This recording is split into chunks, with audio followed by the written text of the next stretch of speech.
我们是 Amazing JJ。今天我们有一个不同的地方。对，今天我们终于不用去特斯拉了。耶耶！今天呢，我们要来试驾保时捷。保时捷是我们上到80老汉，下到3岁小孩都喜欢的品牌，有没有？主要是因为它的外观非常有运动感和设计感，特别是像有一些爆款啊、911啊、帕纳摩纳呀，各个电影里面都有啊，对不对？它是一种运动财富的象征，我觉得。那今天我们这个呢比较特别，是它并不是一个 typical 的一个保时捷，对，它不是传统的油车了。那它今天我们试驾保时捷的第一款电车。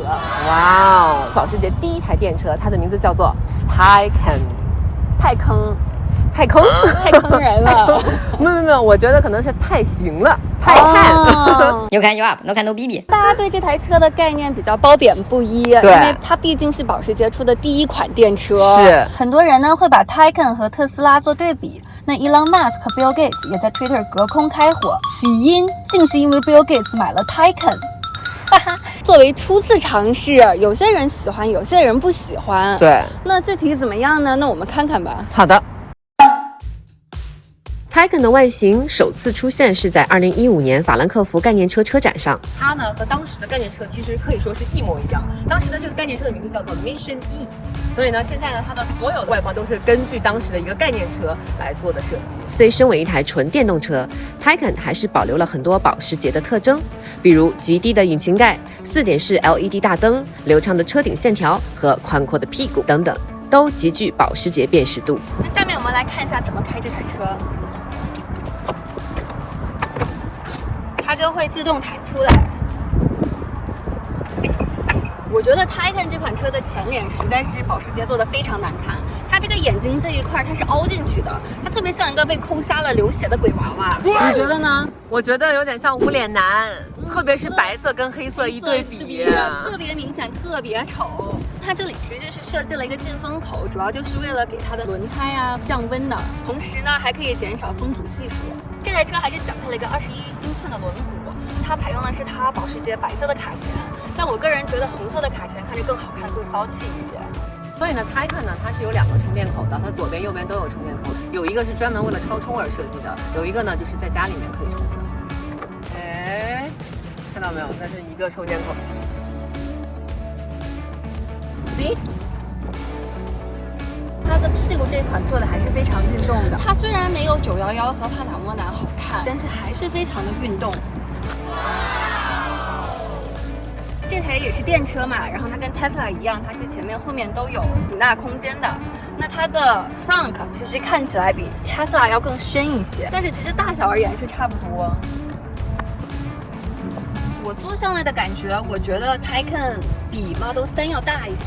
但是空间感而言的话，好像比 Model S 还要小一点点。它的椅子是比较低一些的，所以我的腿部是有空间的。但是皮质是绝对这个的。车后面的高度而言，它也是一块大玻璃顶在上面，所以视线而言的话还蛮好的，就是你可以感觉到它是有足够的空间，让你坐在后面不会有压迫感。我们这个仪表盘大家也看到了，其实还蛮漂亮的，它是一个液晶屏幕，然后但是它是做了一个圆形的设计，操控的轮呢手感也非常好，非常舒服，不会滑走。这个挂档呢就不太一样，大家可以看到这个是踩着刹车，然后哎，它就是 drive， 然后再就是倒后，然后 parking 是摁这个就可以了。它可能是有4个屏幕的，是1、2、3、4。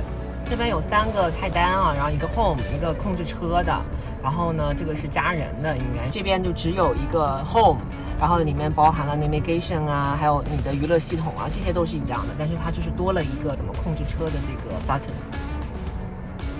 哇，这个看起来好科技啊，好像贴上去的一样，是不是？对，好像假的。其实中控的这个按键哈，并不是很敏感，它是故意这么设计，因为这样子才会有物理按键的感觉，而不是 touch screen 的感觉。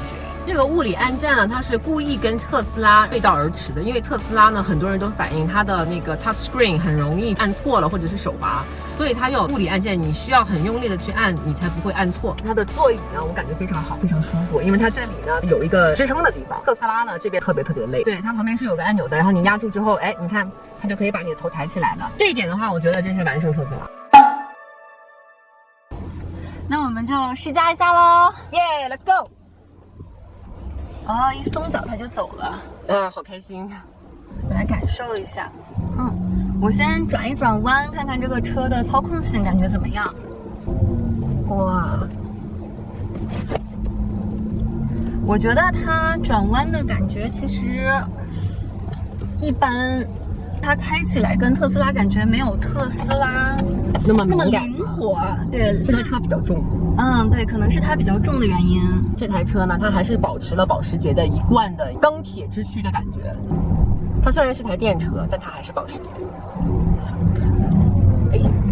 刹车，哇，这个刹车，我的天哪！刹车点头感还蛮强的。哦，它的声音比特斯拉好听哎。对，但是它电车声也蛮大的，其实说实对话。，但它有震动感，它不是像特斯拉一样，你坐着就是像在一个宇宙飞船里的感觉。这台车是你是在车里的感觉。有这个车转弯的时候会觉得身子有一点点晃，对，有一点，但是我觉得是可以忍受的。我们加一下速度。哇，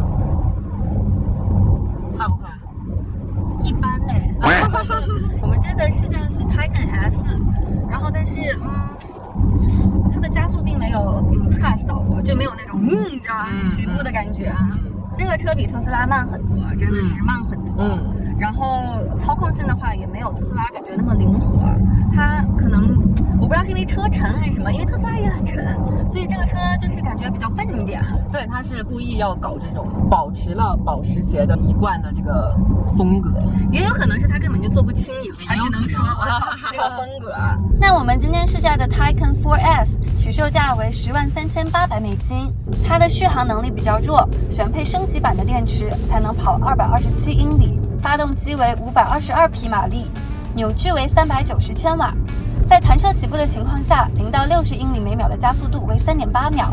不使用弹射起步的话，我没有查到，有人知道的话可以给我们留言哦。下面换大 J 试驾喽。OK， 不错。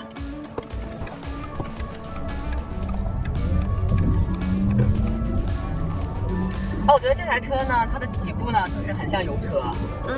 它没有那种很强的推背感。对，其实这个也是特斯拉的一个诟病，就是踩下油门的时候，它的力道太垂直了。而这台车呢，它想营造一个油车的感觉，所以它踩下去油门是有一个弧度的，它是慢慢上去的。而且特斯拉它有一个问题，就是当你的脚抬起油门的时候，它是会有一个回收能量的这个功能。你在抬起油门的时候，你会减速。但是这个特斯拉这个功能它是可以选的了，就是你可以把它这个能量回收的功能关掉。但是呢，它有个缺点，就是如果你把这个关掉的话，它会比较费你的刹车和刹车片。那Taycan这款车它没有这个功能，没有这个功能，不可以选择。对，这个对于一些就是想要省刹车片的人而言，它并不是一个非常 efficient 的一个操作。刹车片我自己都可以换啊。对我这个电车小白来说的话呢，有一点特别好，就是它跟开油车没有区别。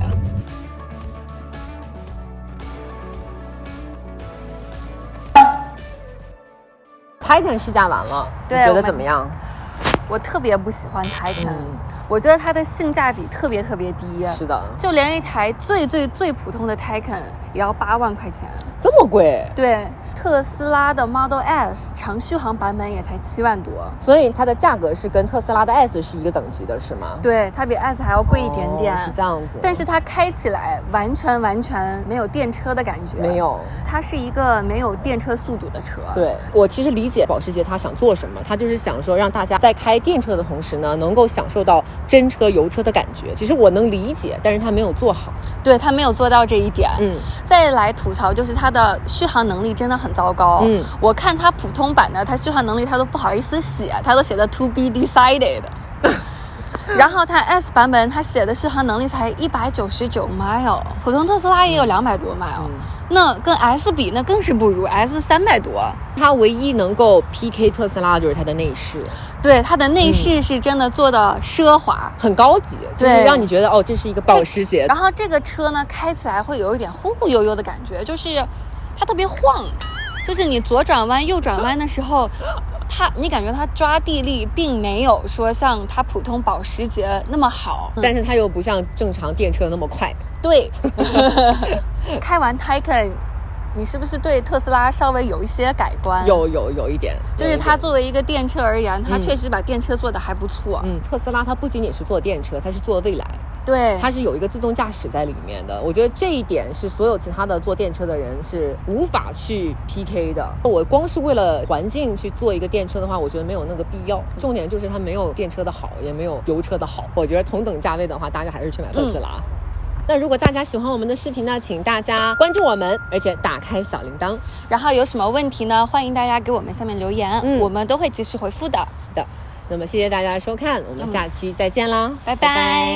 今天是大年初二，大年初二吗？才大年初二。哦，大年初二应该干什么呢？回娘家。你是我的娘家，你是我的娘家，我今天来找你了。我们 Amazing JJ 在这里呢，祝福我们所有的观众朋友们牛年大吉，牛年行大运，牛逼，牛批，牛哄哄，牛嗡嗡。好了，那么祝大家新年快乐。